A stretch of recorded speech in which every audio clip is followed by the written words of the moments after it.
There will be unforeseen consequences. Looks like someone's been replaying Half-Life 2.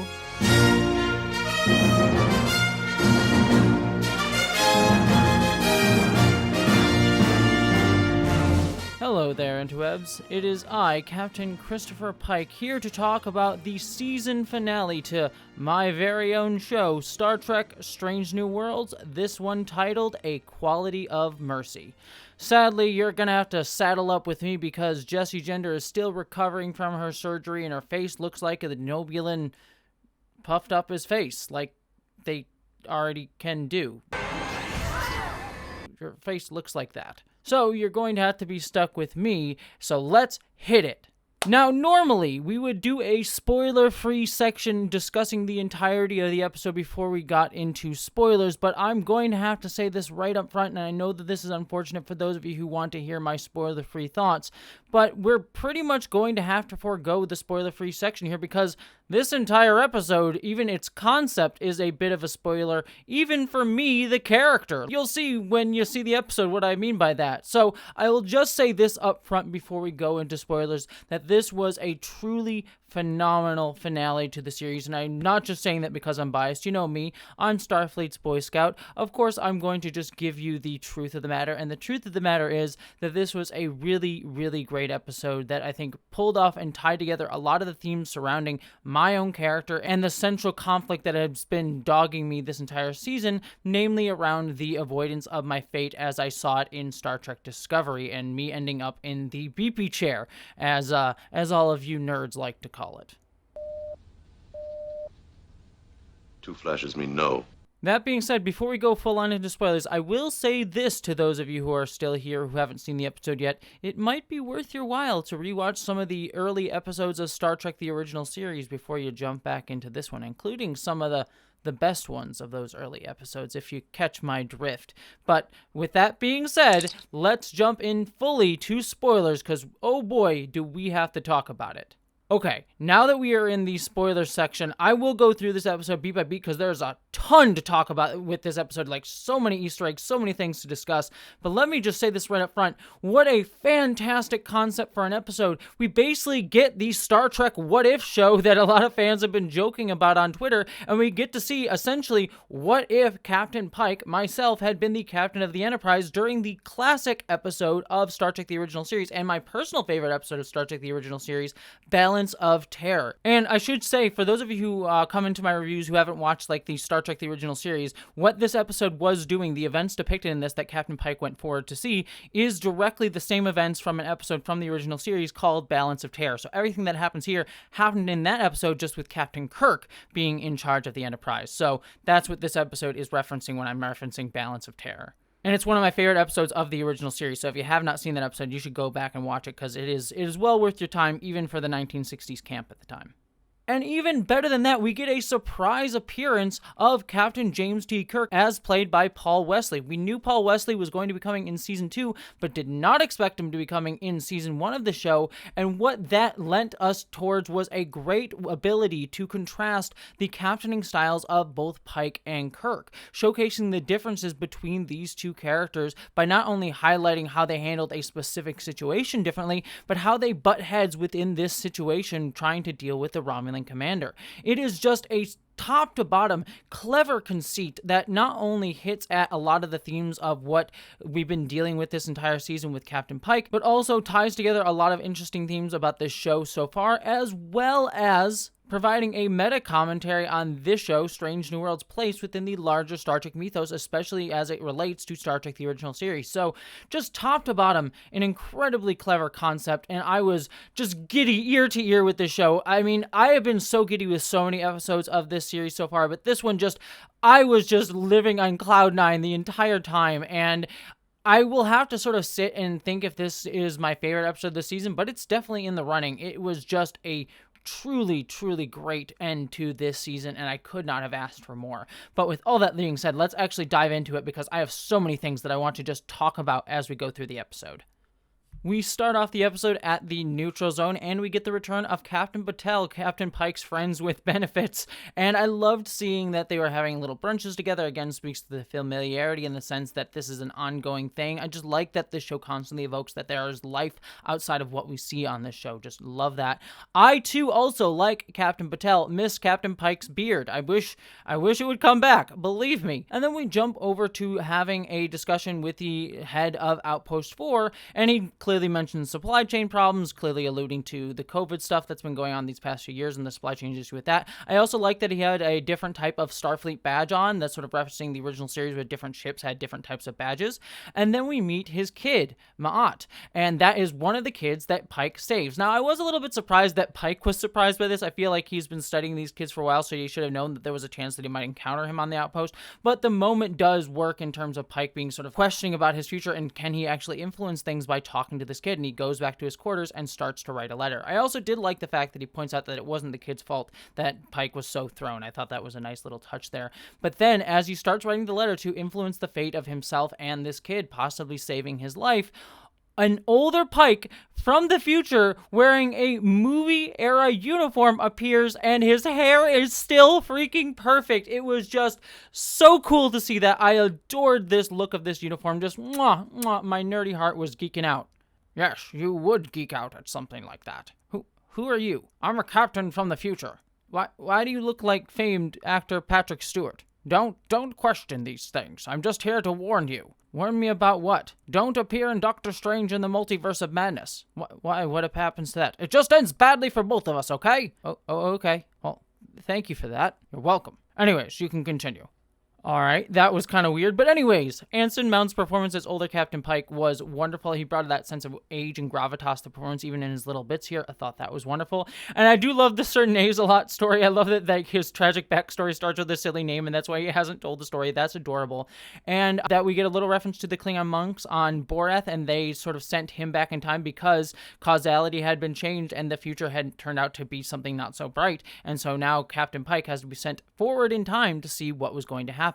In a weird way, this reminds me of the episode Tapestry from Star Trek The Next Generation. We're kind of doing a reverse tapestry here, because in that episode, Captain Picard went back to the past in order to change something that happened to him. This time we're having Pike go to the future in order to change something that happened to him. So it just kind of reminded me very similar to that episode, just in a sort of reverse way. And then this was the moment where I went, oh my god, we're doing Balance of Terror.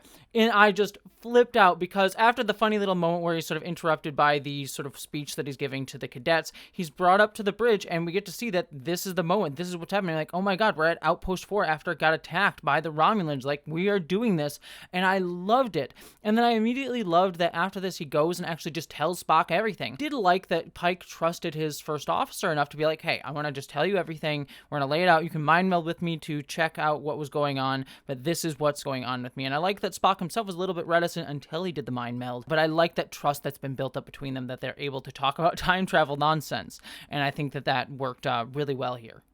Then we get Outpost 4 attacked by the Romulan ship that is decloaking, just like it was in the original Balance of Terror episode, and we even get to see Hansen again, but then he mentions that his son was saved, which obviously Pike sees as a relief, because he wouldn't have wanted the kid that he had worked so hard to save by changing the future to also have died here, so you get that moment of relief from Anson Mount's character. But then the outpost is destroyed, and Hansen's death, I will say, it's the one moment in this episode that looked a little bit cheesy to me, with him being flying out the back. That didn't work as much to me. But as soon as I heard that the Farragut was on its way, I was like, oh my god, are they going to do this? Because they say Farragut is La'an's ship, which was nice, but also, I know the Farragut is Captain Kirk's ship that he was on before he captained the Enterprise in the original timeline.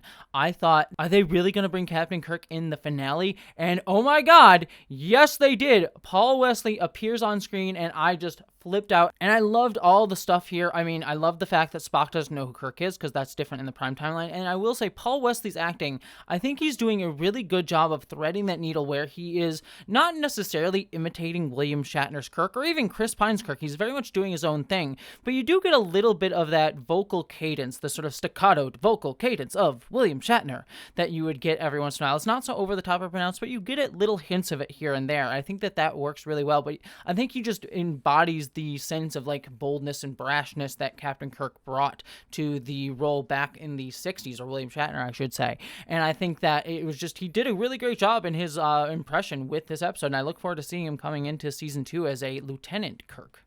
And then I love that Captain Pike goes and asks Sam Kirk to discuss what he knows about Jim. And I love that he gives a perfect description of him, that he's like not above relying on charm or luck. He doesn't like to lose, but he is a good captain overall. He's the best that Starfleet has, even though he likes to bend the rules. And I like that this begins the sort of juxtaposition between Captain Kirk and Captain Pike, because Pike starts to believe that it was Kirk's fault that something bad happens, that he doesn't necessarily place it upon himself, but he sort of sees like, oh, is it going to be Kirk that is going to cause this bad future for some reason? And I love that this creates an interesting dramatic tension for the audience throughout this episode, because we Trekkie nerds who know what this episode is, that it is directly referencing Balance of Terror, know that it couldn't have been Kirk, because Kirk is actually what led this situation to end up as well as it could have in the original episode. So we know that Pike is wrong in this estimation.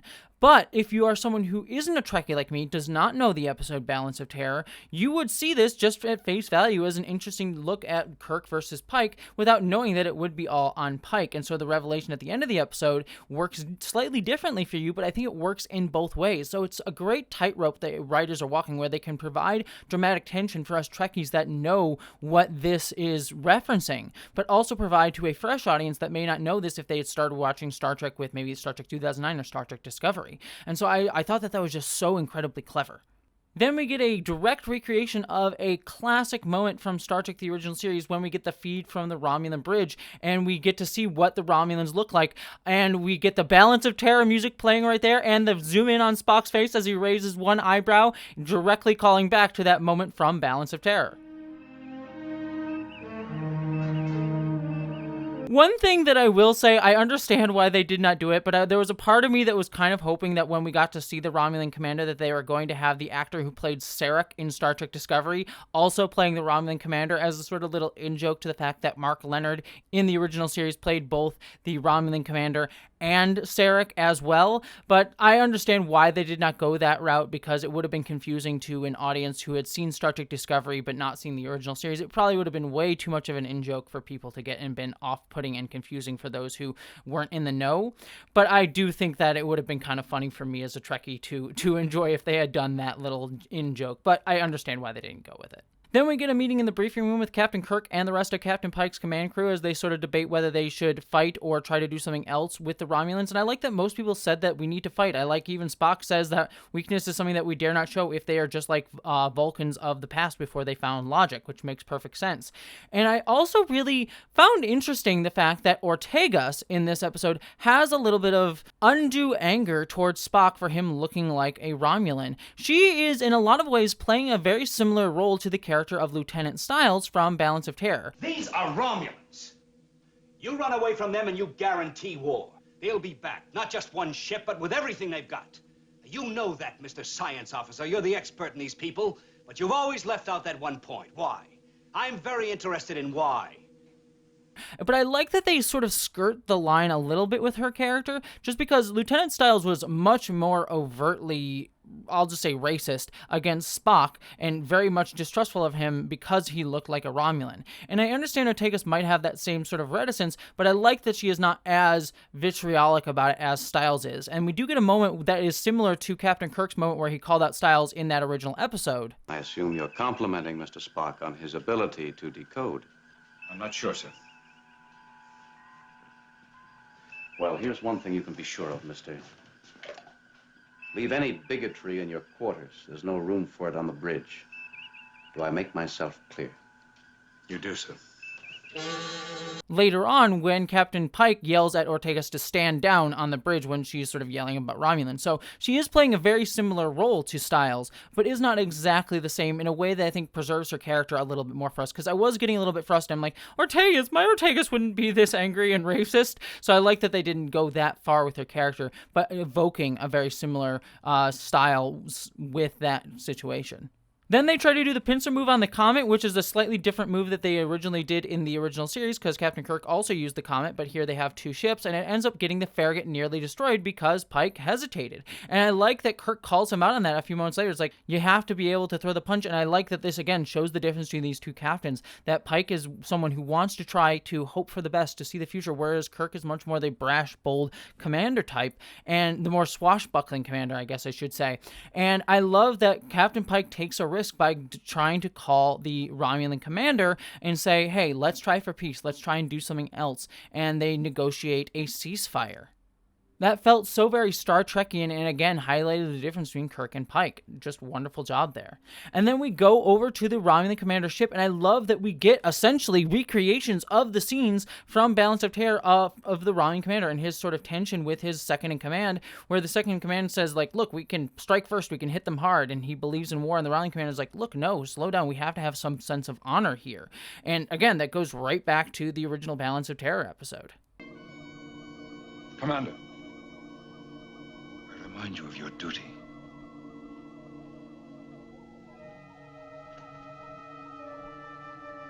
I also really love that the Romulan commander also has that same sense of feel that Mark Leonard brought to the character. He was really playing that up, and I thought that was also really great.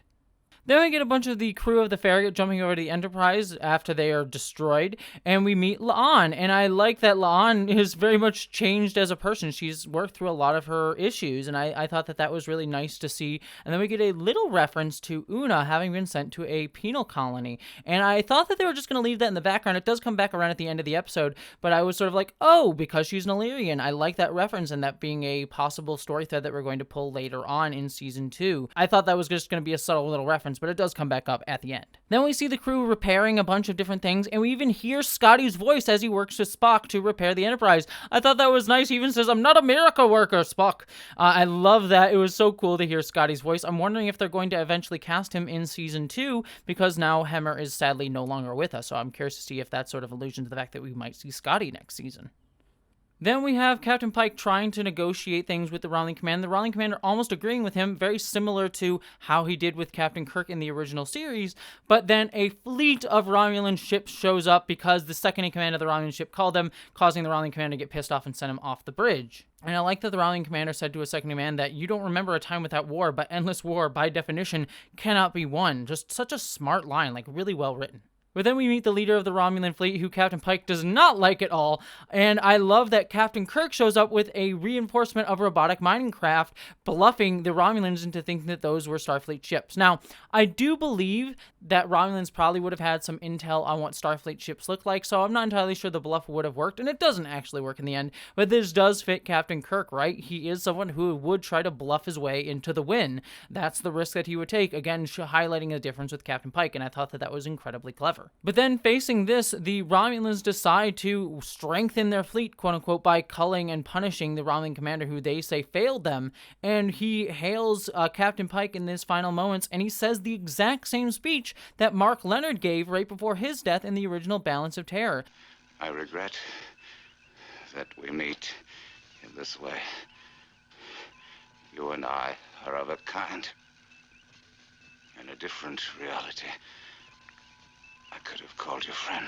This sort of call to, in another reality, we could have been friends. And that reads very different now because we are kind of in a different reality than the original series. Just what a wonderful, reuse and repurpose of that speech in such a different way, and yet still befitting the moment. Just so smart. I loved it. But then the two fleets fight, and it leads to a declaration of war between Earth and the Romulans, again, leading to a second Romulan war. But even more horrifically, Spock is hurt in this fight, and he suffers, tragically, a similar fate to what Captain Pike himself would have suffered in his original timeline. And I will say that this makeup on Spock's injuries was gruesome, whew! Oh boy, it was not pleasant to look at.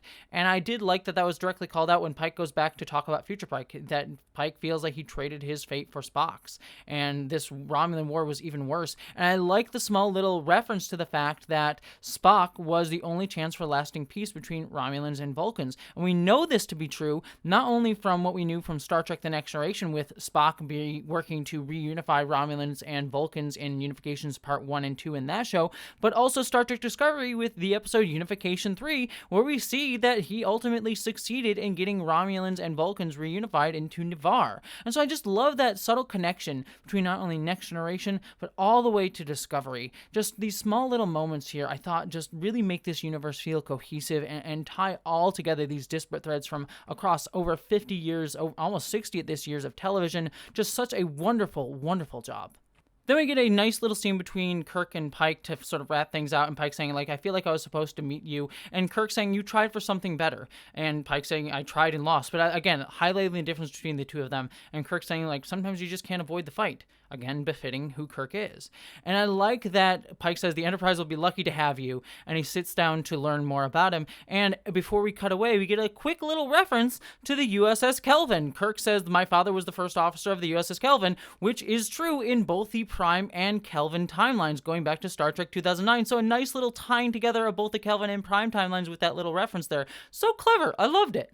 Then we get Pike back in the Prime timeline, and he has finally accepted his fate. And I like that this is the way that we resolve this storyline, because possibly we'll see him wrestling with this future seasons of the show, but if it was something that was sort of dragged out as this weight on his shoulders for the next 2, 3, 4 seasons of the series, it would have been a bit annoying and probably get repetitive. So the fact that here we get a resolution at the end of this season of like Pike accepting it and moving forward and knowing that it's for the best and it's going to work out as best that it can, I think was a nice way to sort of wrap up the storyline. And I'm sure it's going to come back up from time to time, but I like that this probably puts to bed the large portion of it in terms of a main driving narrative character arc for Pike. And I loved him walking around the bridge and getting a moment to just relish in the fact that he is captain of the Enterprise. It was such a great finale moment, but we do get a to be continued with Una being arrested for being an Illyrian, setting us up for season 2. I will say, because it is kind of funny,